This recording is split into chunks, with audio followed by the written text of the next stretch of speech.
Once upon a time, in a bustling town, lived a man named Kofi Yuka, known far and wide for his immense wealth and apparent generosity. He was the largest distributor of various goods which he imported from China, making him one of the richest men in the town.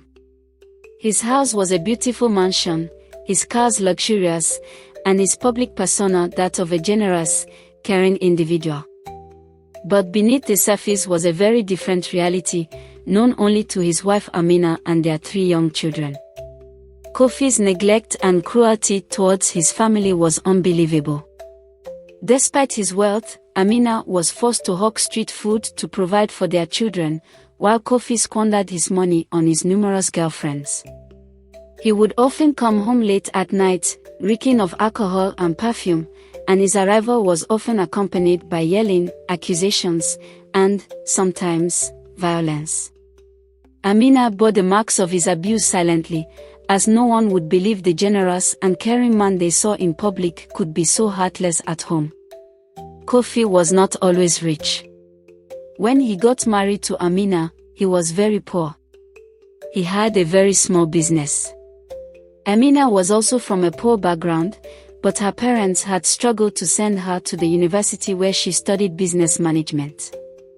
They had a very small and local traditional ceremony, but Amina loved her husband and was ready to build a life with him.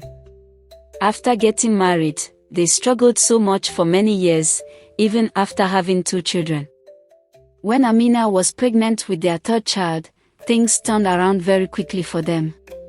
Kofi won a government grant worth millions, which he used to import goods and become the largest distributor in the town. However, as things became good financially, Kofi forgot all that he and Amina had been through together, and all her sacrifice to support him when things were very bad for their family. He was carried away with the new friends and popularity that came with his success and wealth and completely neglected his family. Amina was left with no choice but to start making small snacks which she sold in the marketplace to be able to feed herself and their children. One afternoon, as Amina stood over a sizzling frying pan in her kitchen, preparing snacks to sell, she heard the familiar sound of Kofi's car pulling into the driveway. Her heart clenched with fear. She wiped her hands on her apron and stepped out to greet him, as she always did. Kofi slammed the car door and brushed past their children, who had run to greet him, without a word. His face was filled with annoyance. "Kofi, can we talk for a moment?" Amina asked tentatively as he headed towards the front door.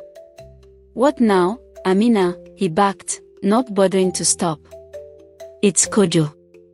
He's been running a fever since this morning. I think we should take him to the hospital." "That's your problem, not mine," Kofi snapped, his eyes cold and distant. "I have more important things to do." Before Amina could protest, he had already disappeared inside. Amina's heart sank. She had grown used to his harshness, but it still hurt every time. She went back inside to find little Kojo lying down on the couch, his tiny body hot with fever. "Don't worry, my baby. Mama will take care of you," she whispered, picking him up and wrapping him in a blanket. She hurried out to the street, frantically waving down several taxis before one finally stopped. "Please, my son is very sick. Take us to the hospital," she pleaded with the driver. The driver, seeing the desperation in her eyes, nodded and sped off towards the hospital. Once there, Amina rushed inside, holding Kojo close to her chest. The doctors admitted him immediately, and Amina watched anxiously as they tended to her child. Hours passed, and as night fell, Kojo's condition stabilized. Exhausted but relieved, prayed for his recovery. She thought of calling Kofi again but knew it would be futile. He was probably out with one of his numerous girlfriends, not bothered about his child.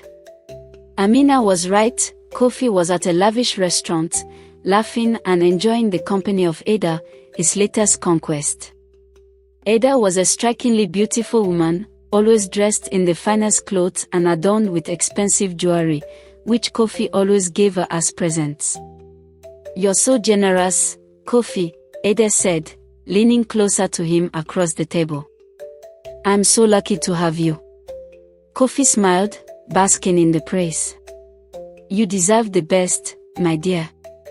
As the night wore on, Kofi grew increasingly intoxicated, not knowing that Ada had been planning something sinister for weeks.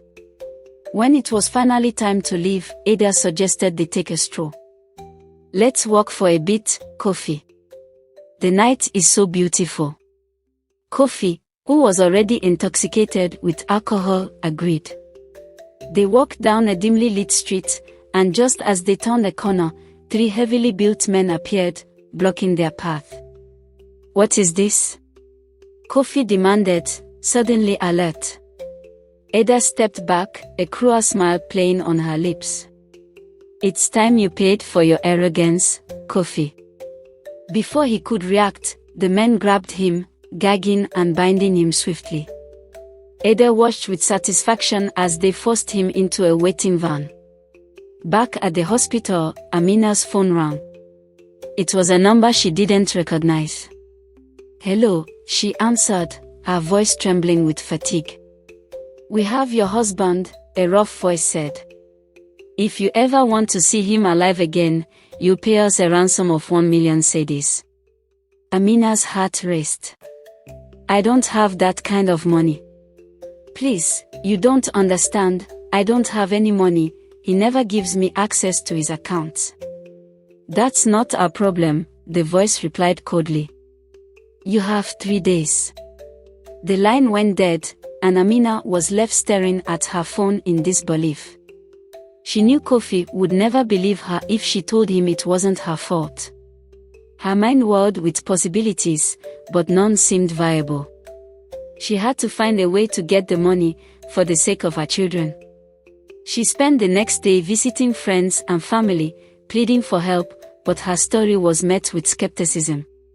Kofi had built an image of a generous and caring man, and no one believed he was capable of such neglect. Her family refused to help, accusing Amina of abandoning them when her husband became rich. Amina tried to explain that she never enjoyed her husband's wealth, but no one believed her story. Her family had nothing, and so they couldn't assist her with the money she needed. She decided to reach out to Kofi's family and his rich friends. "Why should we believe you, Amina?" her cousin Kweku asked, his skepticism apparent. "Kofi is always helping people. This sounds like a ploy to get money." Amina left Kweku's house in tears, feeling more desperate than ever. With only 2 days left, she returned home, praying for a miracle. Meanwhile, Kofi was enduring a nightmare. His captors had taken him to a remote location, where they kept him bound and blindfolded. The days were a blur of pain and fear, with Ada visiting occasionally to mock him. "How does it feel to be powerless, Kofi?" she taunted. "All your wealth, and yet here you are, at my mercy." "Why are you doing this?" he croaked, his throat dry and raw. "Because you're a fool," she spat. "You think you can treat people like that and face no consequences. This is your reckoning." 3 days passed, and Amina had managed to gather only a fraction of the ransom. She called the kidnappers, begging for more time. "We're out of time, woman," the rough voice snarled. "Either you pay up, or he dies." "Please," Amina sobbed, "just give me 1 more day." There was a pause, then the voice softened slightly. "All right, 1 more day. But that's it."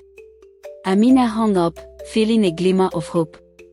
She decided to visit Kofi's business partner, Mr. Okon, as a last resort. Mr. Okon listened patiently as Amina explained her plight. "I've known Kofi for many years," he said thoughtfully. "This doesn't sound like him, but I can see you're sincere." "Please, Mr. Okon," Amina implored, "I'll do anything. Just help me save him." Mr. Okon sighed. "I can lend you the money, but it's a lot of trust to place in you, Amina." "How do I know Kofi will repay me?" "He will," Amina said, her voice firm. I'll make sure of it. Mr. Okon agreed, and Amina left his office with the money in hand. She called the kidnappers immediately, arranging the drop-off. That night, Amina waited at the designated spot, her heart pounding. She placed the bag of money on the ground and stepped back, praying this nightmare would soon end. The kidnappers emerged from the shadows, checking the money before dragging Kofi into the light. He was battered and bruised, barely recognizable. "Here's your husband," the rough voice said, shoving Kofi towards her. Amina rushed to his side, tears streaming down her face. "Kofi, are you alright?" He looked at her with a mixture of anger and disbelief. "You did this to me," he rasped. "No, Kofi, I didn't," she pleaded. "I've been trying to save you." The kidnappers melted into the darkness, leaving them alone. Amina helped Kofi to his feet, supporting him as they made their way home. Kofi said little, his mind reeling from the ordeal.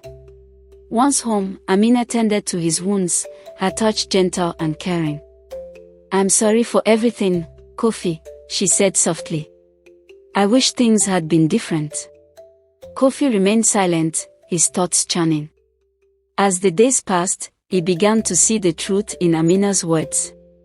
He realized how blind he had been, and how much he had hurt his family. One evening, as they sat together, Kofi finally spoke. "I've been a fool, Amina. I see that now. I've treated you and the children so badly." Amina looked at him, her eyes filled with sadness. "It's not too late to change, Kofi. We can start anew, for the sake of our children." Kofi nodded, his resolve hardening. He had a lot to make up for, but he was determined to become a better man. However, fate had other plans. The day after their heartfelt conversation, Kofi received a call from Ada. She had been arrested along with her accomplices, and the police had uncovered their entire plot. Kofi was called to testify in court, and the trial was a grueling experience. Ada showed no remorse, and as Kofi recounted his ordeal, he felt a mix of anger and sorrow. When the verdict was finally delivered, Ada and her gang were sentenced to long prison terms. The courtroom buzzed with the shock of the revelations. Kofi's public image was shattered, and the truth of his actions at home was laid bare for all to see. Despite his desire to change, Kofi found his friends and family who once respected him, started to avoid him. The people who once praised him now turned their backs, disgusted by his true nature. Kofi's businesses began to suffer as customers stayed away, not wanting to be associated with a man who had shown such cruelty to his own family. Kofi and Amina decided that Amina should take over as the CEO of the company, while Kofi stayed on as the CEO. She took over the management of the businesses, implementing changes that brought back the trust of the customers.